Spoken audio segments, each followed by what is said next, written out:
All right, welcome everyone to CADAF panel, the role of data in the art market.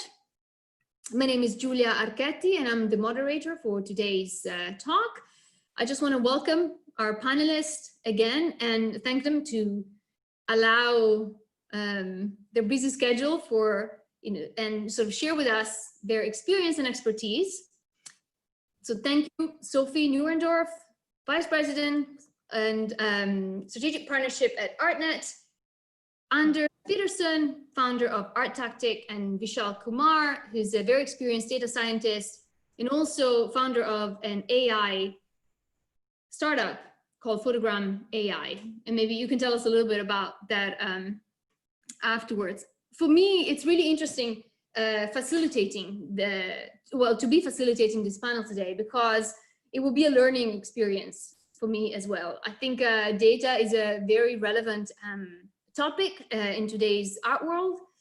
I've worked in the art world for 15 years and sort of I remember at the beginning when I started 15 years ago, access to the market was mostly based on knowledge, expertise, and perhaps experience in the art world. So how many years you had worked in the art world. And it's only been, for me, fairly recent, at least sort of 5 to 10 years, where access to information, so information being data, has become sort of fundamental to know about this industry and to access this industry. And also working in an auction house, I really felt this change that in the last few years, the emphasis and sort of a race to gather as much data as possible, to clean the data, and then to use it in the most effective way.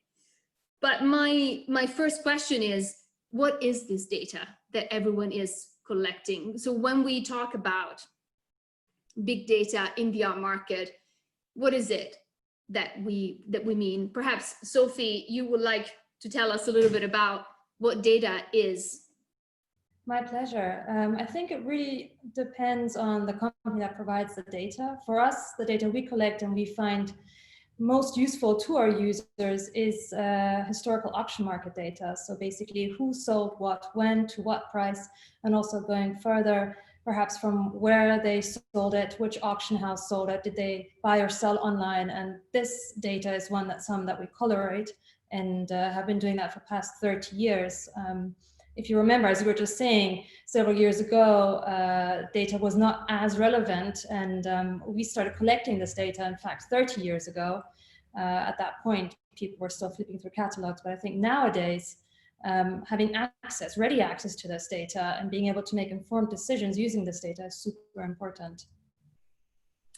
Yes, I think you definitely touched upon a few points that I would like to go back to. So how so we clean the data, how we collect it, and how then we use it effectively. But I also wanted to maybe expand to Vishal and Anders about a question, but the sort of the 4 V's of data. So volume, velocity, veracity, and variety. And maybe compare these characteristics of data and look at them specifically for the art market, maybe versus different industries. Obviously, volume is how much data is there. So how much data do we have? Is it enough? Is it not enough? Are we like overwhelmed by data that we don't know what to do, for example, at this stage, in your experience? Vishal, I don't know if you want to start or shall.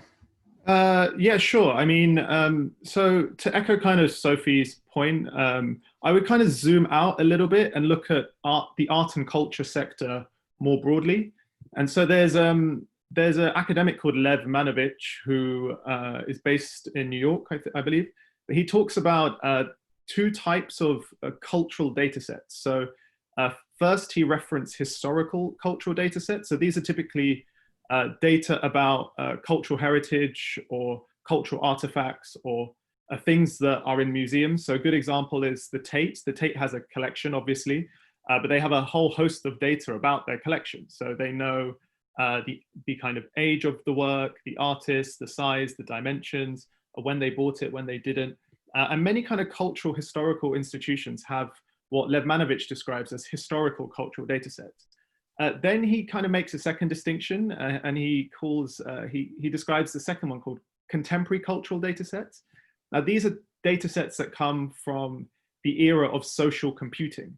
So, you know, the Andy Warhol exhibition is on at the Tate at the moment. No one can see it, unfortunately, but if you typed in hashtag Andy Warhol into Instagram or into Twitter, all of the data that's generated by social media, mobile phones, kind of user-generated data, essentially, that's Levmanovich describes this as contemporary cultural data sets. So everything made in the era of social computing. The volume of that is really large and growing exponentially every year. Now, the third distinction, which he doesn't make explicitly and which is relevant to what Sophie is doing and what Anders has done for the last kind of 2 or 3 decades, is this art market data. This is very much transactional auction price data that's public, but there's also a really kind of opaque and dark side of art market transaction data, which is not available to the general public very easily. It's available in silos to a very small network of individuals within the ecosystem. My perspective on the kind of discussion on big data in art and culture is basically those 3: historical cultural data sets, contemporary cultural data sets, and art market data. I think I'm just following on from Vishal. I think our main concern, I would say, over the last, as you say, almost 2 decades now, is 20 years since we started, but the last 15 years at least, was really, in addition to look at auctions, which Sophie already sort of mentioned as a sort of transaction-based data, we were always kind of concerned and interested in that slightly more non-transparent, you know, slightly more murky, the kind of what is happening, what is all the stuff that we don't know. So we, one of the kind of techniques we use to do, what we've done for many years now, is to establish kind of panels of different types of expertise to try to tap into the kind of the data that Vishal just mentioned. You know, we might not get transaction data, but we are likely to maybe get sort of opinion-based data. So what we're trying to do is to try to harvest crowdsourcing for data and information from different types of stakeholders across virtually all parts of the kind of art industry that we do research. I mean, it could be art and finance, the kind of work we do with Deloitte. It could be art and technology, which we do with Hiscox. It could be art and philanthropy. And most of these cases, it's actually really, really hard to get proper data. I mean, get, you know, hard data about what's actually happening. And if you look at the art secured lending market, banks and everyone is very, very, well, they hide. There's no very little disclosure about actually how much transactions being done. So we rely on networks to feed us, you know, qualitative, which can be sort of semi-quantitative information. So I think for us, it's the data in a sense. It's this sort of thing between big data and smaller data sets. I mean, I think what Vishal just mentioned, I think, you know, in the social space or the social media space, I think there's potentially a treasure trove of interesting things. I mean, and maybe big data and AI, etc., can start to make very interesting pattern analysis, etc. But for the kind of the little world we're in, which is the big data doesn't really work that well because it's just very hard to actually collect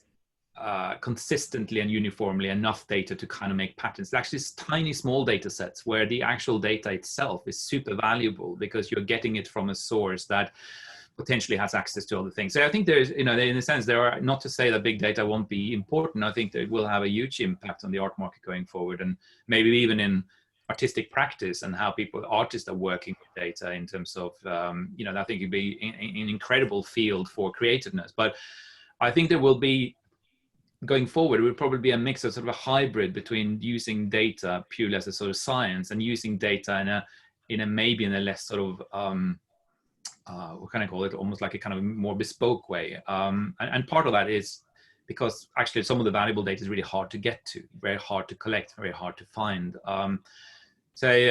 Yeah, that's, I guess, these sort of 3 perspectives of different types of data, which, as I said, we are largely more about the kind of ecosystems. Objects are important for us as well, but we are trying to use our research more for the purpose of bringing transparency or data to an industry that needs growing, that needs help in terms of you know, giving it evidence to either raise money or to start a business or whatever. And in terms of crowdsourcing, how do you guarantee accuracy out of interest? Well, I think the question about accuracy, we sort of almost with the crowdsourcing for us is trying to, I mean, I think in a sense, we're not trying to say, well, you know, here's what everyone thinks it is, and, you know, this is the perfect world. It's trying to find samples that are representative of these. So if it was a photography, you're trying to find people who's involved in photography.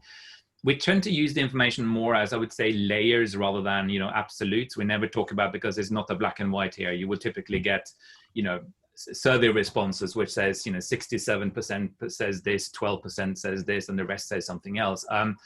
I think for us, it's important generally that when we do surveys and qualitative and crowdsourcing is to ensure that just the sample kind of reflects what we're trying to do. So if it's next generation, well, there's no purpose asking 50-year-olds, or if it's about the art world, which is actually about the art world, there's no really any purpose going out to the man in the street necessarily to try to find that information. So it's kind of where do you source for that information, and that's something, as I say, with 15 years we've been doing that. But I think it's important. The art world has a sort of tendency to say, you know, oh, this is what they say, and therefore it must be true. I think, you know, there's no truth there. There's, you know, the more people write about these things, the more information we have, the more counter views we have on things, the more, I mean, Vishal, we know, you know, from the kind of finance world, there's going to be 16 different opinions about the same company. They have the same figures, but different outlook. And I think this is maybe, hopefully, where the art market in the future can accept that there are different viewpoints and data can mean different things to different people. Just to jump in on this discussion about crowdsourced data, I think what you're doing, Anders, is really, really innovative, and it's going to be really valuable, because there's this concept called wisdom of the crowd. And if you get the right crowd in a room, and you speak to every single one of those people in the room, and you say, okay, what's the value of this Frank Auerbach painting? Everyone's going to have a different perspective or different price. But if you take the mean of the crowd, especially if the crowd is cultivated as a pretty good crowd of, you know, art market people, you're more likely to get an accurate answer, Sophie, because the wisdom of the crowd means that it is more accurate than if you were to just ask one random person. You know, without getting too theoretical, in most competitive markets, the price is a really good indicator of information. So in the stock market, or you know, when you're going to buy bread or whatever, the price of a good is a really good translation of the information in that market. In the art world, you know, there are very few players. Information is kind of siloed away. So sometimes auction price data that you might see at Christie's or Sotheby's or Phillips isn't actually a true accurate representation of the underlying value. And it's not until you get a really good crowd of art market people and you ask them all what they think the value is, that you can get a solid, accurate wisdom of the crowd. Fair enough. I think there's something really interesting also when you mentioned that crowd, and I think coming back to data that we now can find in the social media space. We just did a report a few weeks ago on Cause, the artists. And while we're doing the research, we were very much kind of, you know, doing the research in the art world until we discovered that there's an entirely, almost like a sub-market going on in the social media world, where there are millions of transactions being done virtually through DM between people in the art market. But the data that actually you could have started to harvest by using social media, using the type of, I think there's some interesting things about the crowd, who matters. And I think that's something in the future, you know, is it, to what extent are the experts of the past going to be the experts of the future? To what extent is going to be, you know, likes or followers or interactions? How much are they going to mean? And so I think we are standing at a very interesting phase where obviously the more and more people are starting to use social media as a platform to communicate.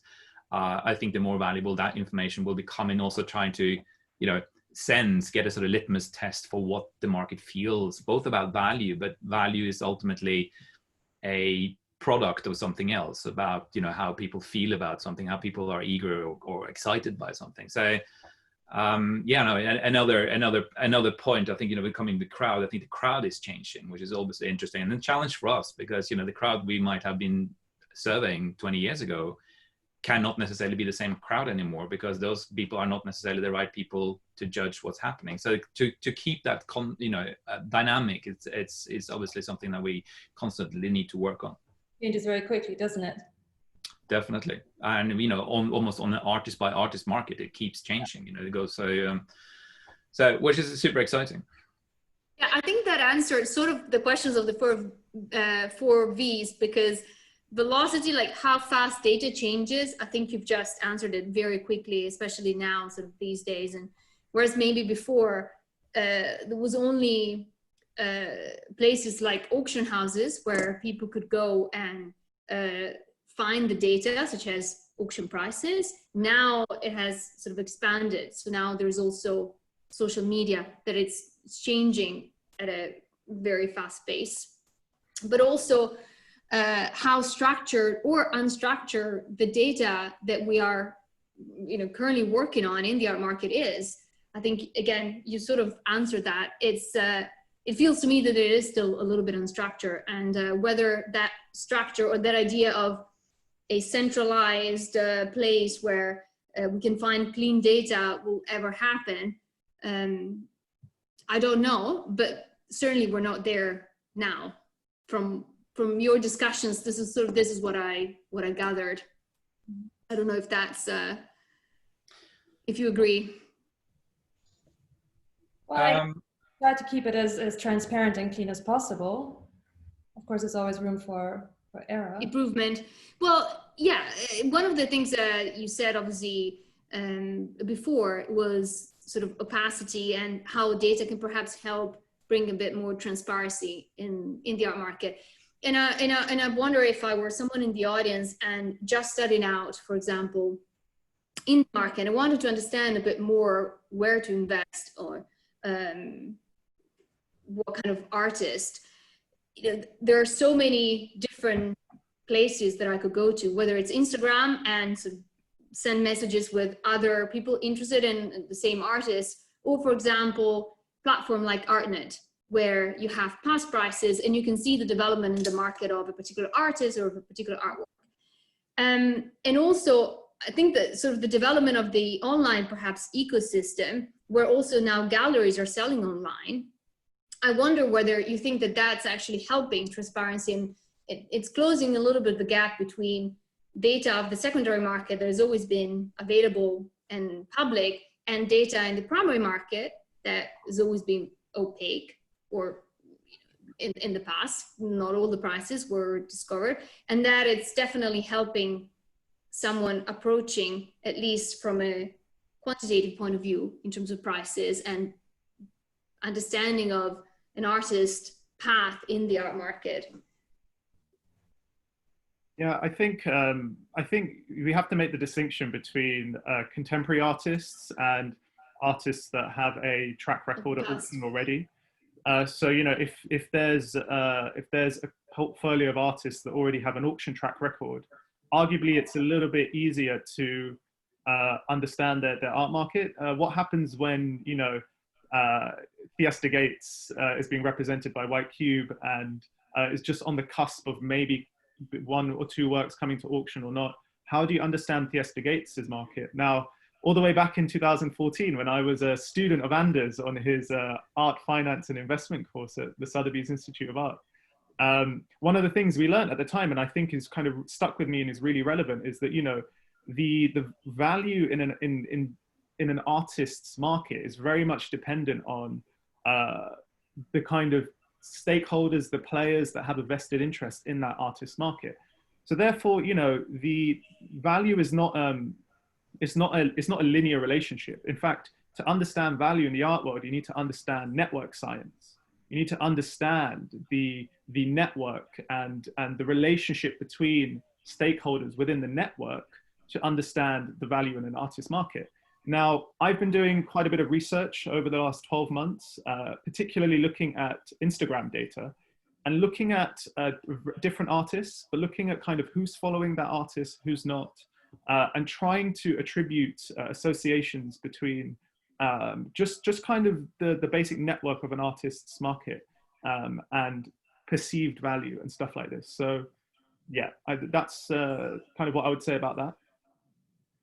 I think that's a sort of it's a super interesting field, and I think this is, as we shall know, I mean, all these things actually with the ecosystem is something, you know, we see data as kind of footprints. Sometimes there's some very few footprints, but each footprint has a value.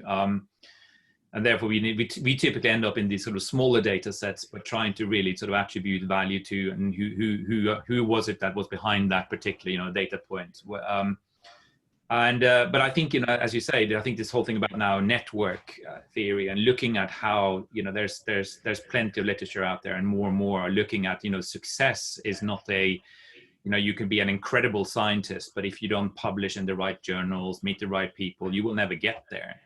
The same thing with the art world. I mean, there's a machinery that ultimately leads to the probability of success being higher or lower, depending on what path you're taking. So I think, you know, there's some quite interesting things of, you know, starting to understand, you know, the non-transaction data, you know, what an exhibition in a certain place or in an award or representation by a certain gallery, what does that mean for the future of the, and this, I think, you know, you can probably with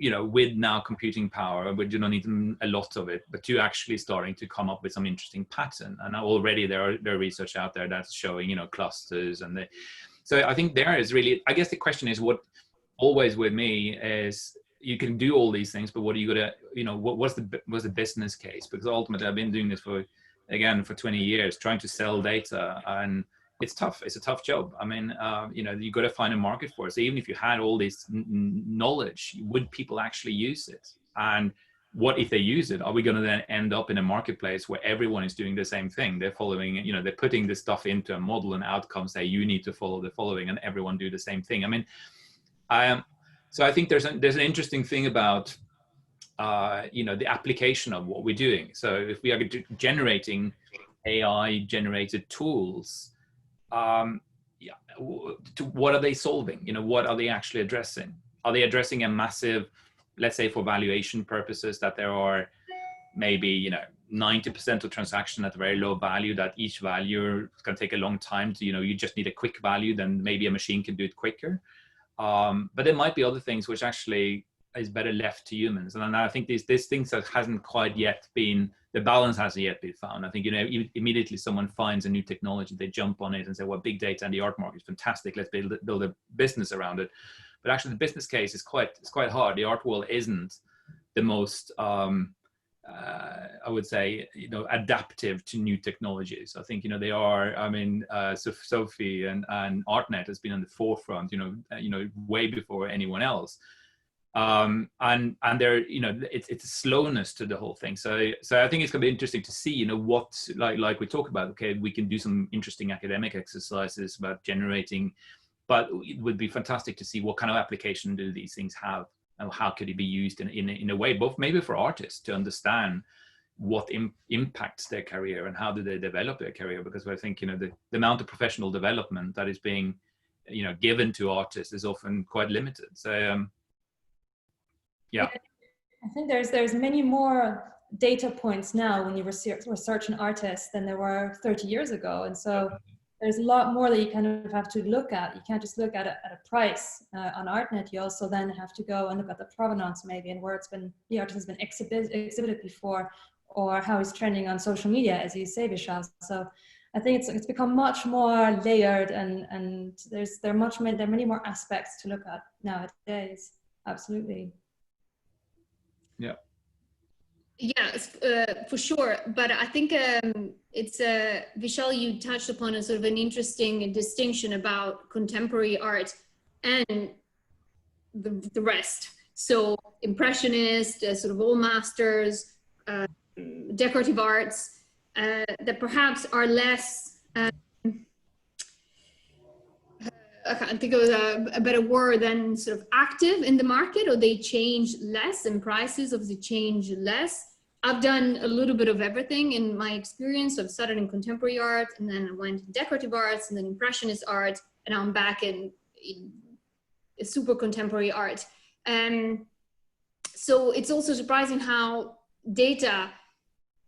I experienced data being used in a different way in sort of in different department. And maybe Sophie, I can tell you for sure that in an impressionist department, it's mostly artnet that, you know, people Well, I'm glad. you know, check the prices, because obviously there's no necessarily sort of and of course other things like provenance and exhibition history, of course, but mostly is historical prices and sort of and past prices. So I think it's interesting to see how even with data, it's not sort of one size fits all. There isn't like the one approach to say, all right, if you want to understand, you know, the trends or the prices of an artist, here it is. This is what you need to do. It depends a lot what type of art and what type of historical period, sort of as well. Yeah. But obviously, one of the things that sort of interests me also, and we had another quick chat with Vishal about a week ago, but it's how we can use data. I think, Anders, maybe this is also where you come in for forecasting, and whether it's actually the data that we have now with everything that we discussed so far. So with the positive things and the challenges of the collecting data in the art market, how useful it is to forecast the market overall. And, you know, I love your reports also in different countries. So I wonder what you think about that. The forecasting thing is a bit of it's a tricky one. I mean, we always get clients who wants to kind of, you know, buy, you know, tell us what the market's going to be in 2 years time, 3 years time. And I think it's pretty impossible to know with any certainty what any of these prices will be prices. And I think there's a difference between, what was that? Great to have a crystal ball for that. Yeah, exactly. And I think there's no purpose really to promise something that actually probably can't be delivered. But I think there is what we tend to think about, I mean, if you're forecasting or looking at what the future might look like, I think part of it is already what Vishal said, is ingrained almost into the data through the ecosystem or the stakeholders that surrounds the artist. I mean, that's sort of kind of your start, and that's your foundation. So you see, okay, who, you know, representation, gallery, exhibition, all those things that might not be transactional at all. I think is the supporter group, is the kind of fan base with the manager and all these things. You know, is that a good base? Then you will think, okay, pretty much here's an artist that he's got a stable, you know, management behind it. It's got a fan base behind it. Value at the moment is not really important, but I think that's the starting point. It needs to be a strong foundation, and from there, I think you can then start to not necessarily. I think when you start to come down to value, I think it's virtually, as we know, value is a very volatile thing, and it will be very dependent on individual lots, and it will, you know, individual artwork. Say, but I think you can say something about the career based on the kind of data you have. And it comes a little bit back to that sort of trajectory that the artist is on. And if the following thing happens, then that maybe solidifies the career. We do forecasting through so we have this gamification platform, which is called Art Forecaster, which is getting people to forecast on the live prices in right now. I mean, obviously this is forecasting not into the future. This is forecasting within the next 24 hours. Yeah. And we have tested a little bit with these people in terms of their forecasting ability beyond, you know, the imminent. And it kind of works to a certain extent up till about maybe 12 months, 6 to 12 months. And beyond that, it just becomes guesswork, which I think, and the question is, I think it's the wrong approach. I think immediately we start to kind of create tools that somehow is going to predict the future in the art, which is the same thing we have with, you know, any financial tool. I think we are potentially setting ourselves up to attract the kind of audiences who are coming into the art and say, listen, I'm here because I want to have 25% return. And this model tells me that this artist will go up 25%. I think probably in 9 out of 10 cases, it's not going to happen. And therefore we are kind of bringing in audiences using analytical tool and predictive analytics that I just don't think are solid enough. I'd rather sell people the story. I'd rather get people in excited about this artist and what's happening with the artist. And then the data itself becomes your journey. It becomes your, you know, constant flow of information that makes you happy that your artist is doing well. So I think there is this sort of incredible desire to predict things. As in humans, I think we want to forecast everything. We want to know what the weather is tomorrow. We want to do the following. And I think just the art, if we think about the data, I think probably what Vishal already talked about, and you know, combined then with, you know, Sophie talking about this, you know, auction data, I think that can give you a picture, but I think it needs to be, you know, is it a good story, or is it a mediocre story, or is it not such an interesting story, rather than is the price going to be X, Y, Z. So I think the predictiveness is more interesting when it comes to the career of the artist. And I mean, this is obviously, we're not now talking about contemporary, because if we're talking about a Chagall or a Rembrandt, it's a slightly different thing. But for younger artists, the predictiveness, I think it's much more and more educational if we can get people involved in understanding what drives an artist's career, and how can we maybe as collectors or as supporters help that artist along the way. I think it's got to be added that no matter what medium and what season and what type of artist it is, it's always better to buy for passion rather than purely for investment. And even though all of us deal with data, I think I would always advise someone to first buy for passion, and if it appreciates in value, then that's not a bonus. But if you only buy for investment, then you may very well be disappointed, and then you have an artwork you don't like, possibly. Yes, I think that a very good point. Yes, I think especially for me, that now in the last few years, I got very interested in the more financial aspects of the art market. But sometimes we forget that, as you say, exactly, we cannot have all the answers, or the financial answers, or all the prediction. So the fundamental thing is also to buy something that you like and that you believe in, regardless of what everyone else is saying or what the predictions are saying. So yes, I think just to add a couple more things. I think the future of data in the art world is not about getting a really accurate prediction on this day it will be this price. In fact, I think the future of data in the art world is what Anders spoke about briefly, and we can talk about it later when we're speaking about AI, which is the creation of art. How are artists using data in interesting ways to create and make art? And I said this last time. People say that data. Actually, so you've stole my quote, which is the new oil painting. Yeah, so I like to say that people say that data is the new oil. I say it's the new oil paint. No, I think so in terms of prediction, so I think the business case is not about building a model or pressing a button and getting a price. I think the business case is very much in a consultancy fashion, where you kind of advisory fashion, where you're talking with someone who has deep domain knowledge with a particular artist's market, as well as a collector or someone else. And someone like myself might come into the discussion and assist the story and the narrative with data-driven insights that might say not where the price is going to be, but whether is this artist undervalued or overvalued. Now, if you can get that broad, rough division or benchmark, so if, for example, you look at the Instagram data, you look at who's following this artist, and you're working with an art advisor that knows that this is roughly what the price is going to sell for, you can get a sense of whether this artist is undervalued or overvalued just based on data-driven insights. So I guess that's where data and that's where the business case is. I don't think that a model can kind of predict something, especially when I've been reading articles this week about Art Basel and collectors looking at the online viewing rooms and basically saying to gallerists, hey, I want a 30% discount because of COVID. So, you know, if you'd spoken to someone 6 months ago and their art market model is saying, you know, that this Fiesta Gates is going to be £200,000, but, you know, now COVID happens and a recession is looming.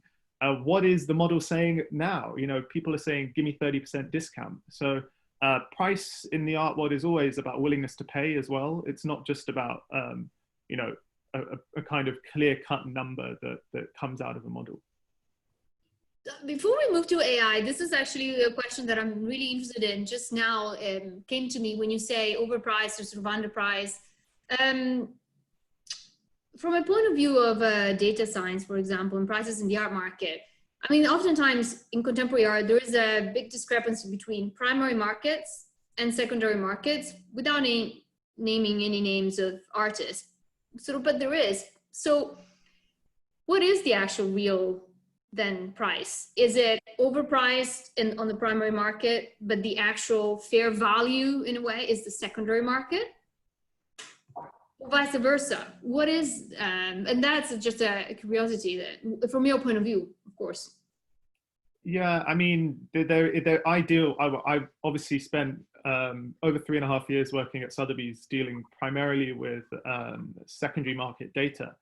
But now, you know, I'm doing some kind of consultancy work for some art advisors in Mayfair, very kind of bespoke work, and kind of looking at this kind of Instagram data and understanding a bit more about primary prices. You know, there's certainly a discrepancy, and I think it's an unanswered question. You know, in the primary sector, there's a lot of opaque information. There's a lot of there's a lot of people that have very particular knowledge, very particular information.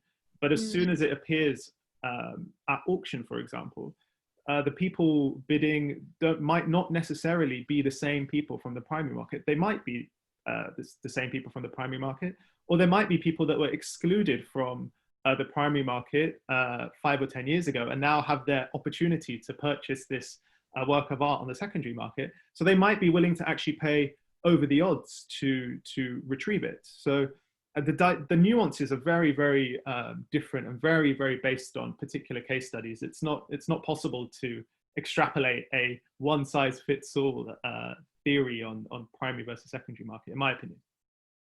I mean, I think it's also just on that. I think that what Vishal already talked about, I think, you know, for us, is actually the discrepancy between auction and primary is the interesting bit. Is the fact that something is not in, there's a disequilibrium somewhere. Then the question is, you know, who's right? And probably the truth is somewhere in between. But the question is, you know, first of all, how far is this gap being created between primary and secondary? And all these things can create, I think, the art market works really well and is stable when it's in equilibrium, some kind of consensus between the various people, whether it's the auction or the curators or the galleries. That's when the market is sort of kind of fluid and works. The problem when obviously there's a lot of excitement when massive prices being achieved, but it creates an enormous problem for the primary markets. Are they going to raise the prices? How quickly can they do that? Because immediately you're starting to toy around with primary market prices too quickly, you end up alienating probably those people that supported you in the first place. And those were probably the early collectors, the big collectors, the institutions. So all these things, I think that it's interesting because, you know, what is fair value? I mean, in our point of view, it links to what Vishal talked about. It's kind of the, you know, the solidity of the foundation of the artist, you know, how much is actually happening with the artist, and then equate that to the value it has somehow. You know, is there an equilibrium between the two? But obviously, the art, you know, as we've seen, the auction market is a very strong signal. I mean, it sends a strong signal to the market. It's a herd type of mentality that's created on the back of it, and often quite hard to stop. Sometimes it's, you know, it goes too far and it fizzles out, and then an artist disappears as a result of it. But I think, you know, maybe in the future, I think, you know, hopefully maybe the online and what we've seen happening with sort of online viewing rooms and online art fairs, etc., we maybe going to start to get some kind of at least offer prices. We're probably not going to get transaction prices, but we're maybe going to start to sort of get a sense of what's happening in the primary market versus the secondary. But I think, you know, most of these cases, there's still a lot of that. We're dealing with proxies. You know, even with an auction price, we're not entirely sure why it's sold for that. I mean, it's sold, that's fine, but what was the motivation? Who was behind it? Who were the buyers? Why were they doing this? All these things are actually more important questions than the outcome itself, if you want to understand how the market works.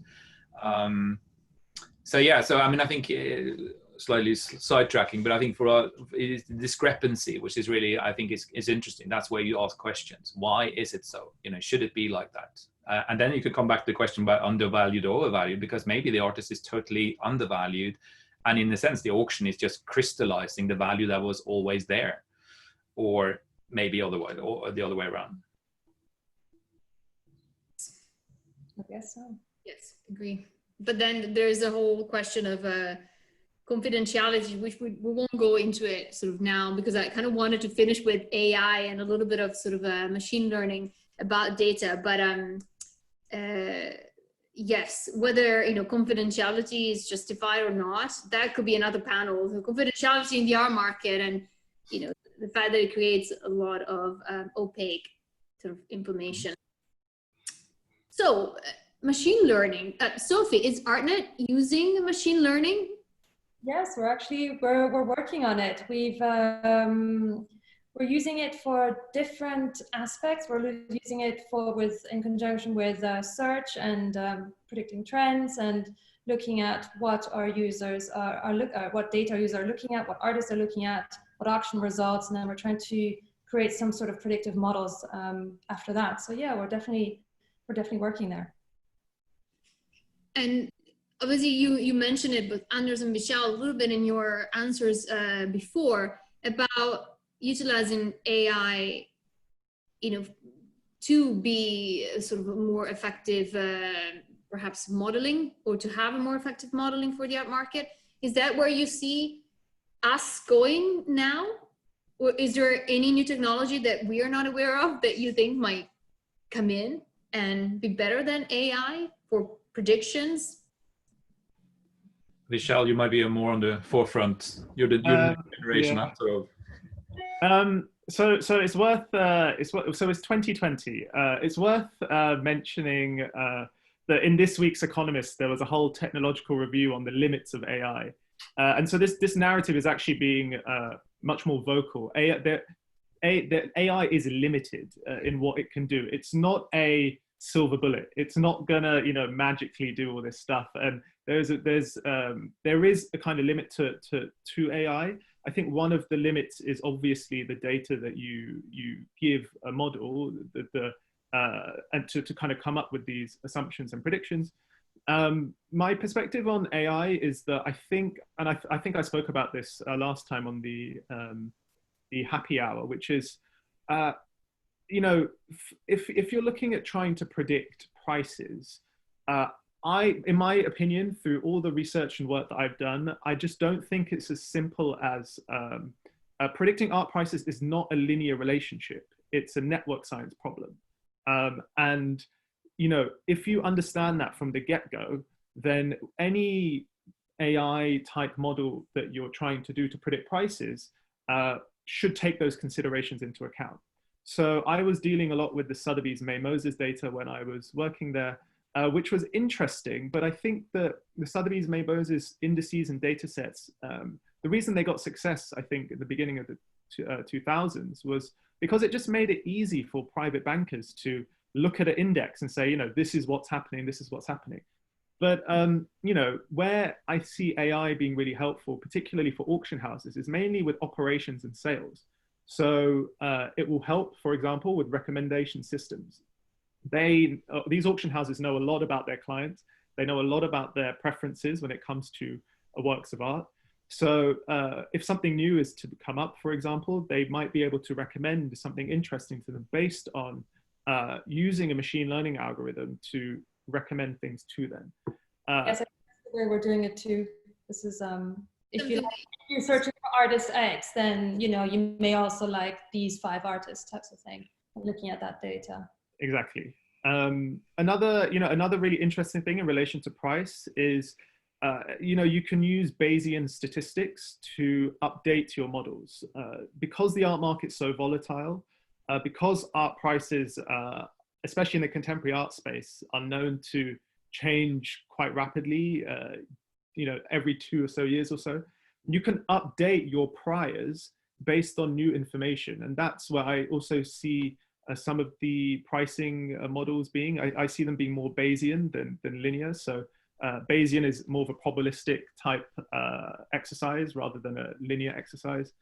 But yeah, I still come back to my point. I think the future of data in the art world is in the creation of art. So you have some really interesting artists like Trevor Paglin, who are using and critiquing AI and machine learning as a concept through their kind of artistic narrative and their visual narrative. So that's where I see some of the future being, if that, yeah, that's kind of my perspective. Yes, yeah, thank you. No, I think it was interesting to, I mean, I don't know if Sophie and Anders want to say anything about this point, but there certainly has been a lot of talk about AI. I think, as I said a little bit earlier, I think there is exciting things, and I think Vishal already mentioned it in terms of, from an artistic point of view and as a creative tool. I think it could be amazing.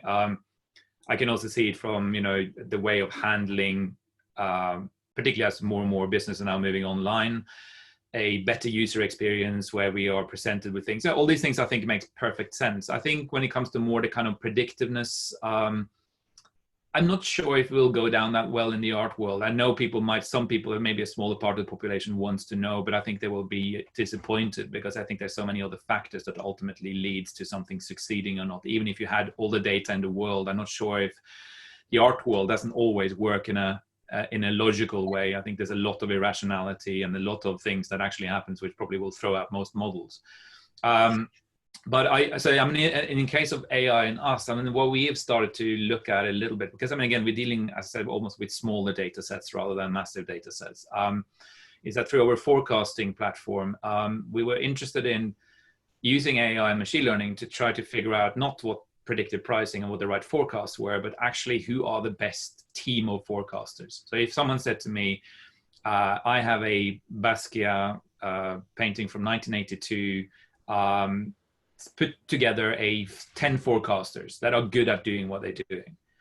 And so we've been working with some academics and looking at what does that mean? How do you create, first of all, to ensure that you don't have a sample of forecasters that all think the same, because you want to have contrarians in there as well. You want to have people that has different traits, So we have started to kind of experiment with this thing of using the data that we have within the systems, which is millions of predictions, to start to think, okay, rather than think about the outcome in terms of what the forecast is, how can we create a team that is the right team, that has the right characteristics to ensure the best outcome based on historic, and so that's been quite interesting. But it's still I think at the moment it's very much in an experimental phase. Most of the things that's happening, obviously, what's happening with the auction houses and the way they use this as a way of managing clients, I think that's obviously already happening. But I think it's still to find the real business case for this. It's going to be it's tough. I think if you had something that was a predictive model, I'm not sure if the demand out there is big enough yet to kind of sustain an industry that is built around AI. But I think the technology is there to stay and probably will evolve and become cheaper. Already building AI, it's almost off the shelf things now that you can start to use, which is going to be a little bit like cloud computing. Storage is cheap, everything is cheap, and probably the same thing with AI. So the more we have these tools, the more we're probably likely to start using them. But it's nice also to, as Vishal said, it's nice to have a critical aspect to this thing, because obviously what we feed these models with ultimately is what's going to come out of it. And if there's biases, then those biases, which there are plenty of in the art world, because we might have an entire model just focusing on male artists, for example. So, the data is what it is. And if we train it on the past data, there's some significant issues in the past data when it comes to the issues that we currently care about in the society today. So. There's also really big issues, for example, like I can see the case for Sotheby's and Christie's, for example, having a kind of camera app where you take a photo of your painting and they get back to you and say, look, I think this is kind of the range that this art will be. But I can see a really negative outcome of that, where you have people around the world that might be, screwing up their models or faking their models. So let's say, for example, you have a poster of a Picasso painting. What does the model tell you about that? And if the painting was a complete forge and there's not a real signature at the back, how does that, when you feed the model that data, how does that end up in their database, and does that mess up their model? All these little nuances in the art world where you actually need to take it into the auction house, handle it, look at the signature on the back, see if it's a real Modigliani or a fake one, and all of these little things where, okay. If money has been passed around too much, then it's worthless anyways, more or less. Yeah, exactly.